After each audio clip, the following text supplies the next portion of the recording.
Hey everyone, and welcome to today's deep dive. In this episode, we're going to be talking about gear tips and considerations for cave diving.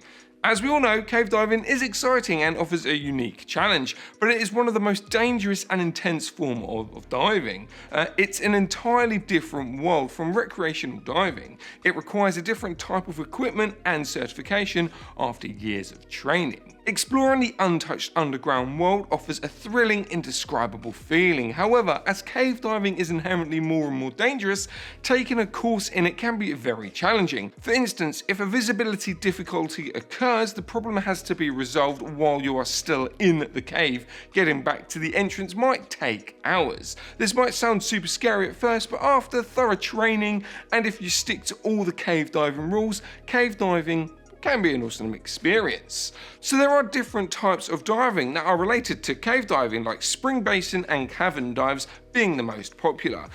Cave diving is when you dive into a fully enclosed cave with no lights, no access to the surface as well. It requires specialist certifications such as Trimix or Nitrox and 1 or 2 technical cave dive level certificates. Several caves require proof of dives before you can even be granted access. The proof of dive supply is a compulsory safety measure in advanced caves. Okay, so let's talk a little bit about cave dive training. You should never attempt to cave dive without first receiving the proper training and certifications. Currently, improper cave diving training has resulted in over 400 recorded deaths as of recording. Training for cave diving also differs from training agencies from traditional diving. For instance, you have to be trained in particular cave diving swimming style, which involves adapted flutter kicks and adapted frog kicks. Before cave diving, ensure that you master your frog kicking as it moves your fin from side to side and significantly reduces the risk of sedimental disturbance. However, if you are unable to master your frog kicking, then you should master your flutter kick, which keeps you in the fin in motion above the body center.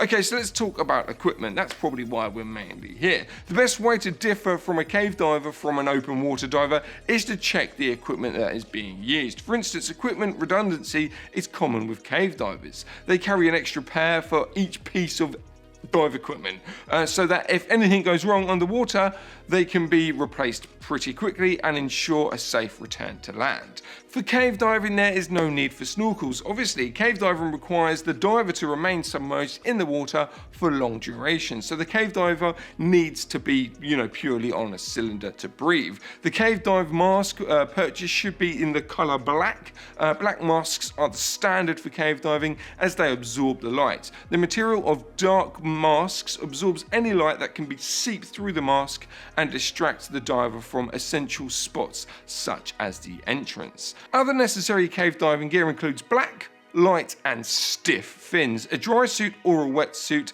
dive booties, small knives, masks, and of course a flashlight, because that would be pretty worrying if you didn't have one of them. You can learn about the best diving equipment brands by doing the proper online research, and obviously YouTube as well. This place has a plethora.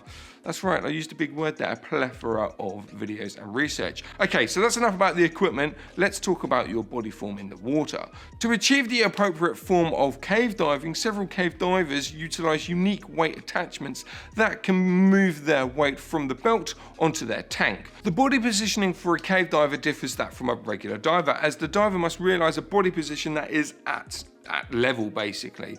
This way the diver will avoid kicking up sediments from the cave bottom, which is always, a big no-no in the diving world. This is highly important because once sediments start floating around in the cave water, this obviously is going to, lead to visibility issues for very long periods. And when you're in a confined space, not being able to see properly is pretty horrible. Before you start cave diving, you have to learn how to be calm with facing potential fatal situations. It is not possible to bring a panicked cave diver back to land, unfortunately. When a situation occurs while diving, it can take a long time to handle the problem, and it is human to start feeling anxious. This makes it even more crucial to take your training and practice seriously before you enter any cave. And that's it, that's where I'm going to end today's episode. We have a really good blog about cave diving written by certified cave diver Kevin Nielsen, which you should really read if you want to get into cave diving. We'll pin it down in the comments below. So what tips do you recommend a diver who's looking into getting into cave diving? Why not write them in the comments below? Thanks for watching, and as always, stay classy, scuba divers and cave divers. So, have we converted you to the bulk snap way of life? What's the best bulk snap for the job? Well, for your regs, you'll want one large-eyed single for your SPG and one small single for any second stage you want to clip to a D-ring. For a stage cylinder, you'll want a large-eyed single at the top and the bottom of each cylinder.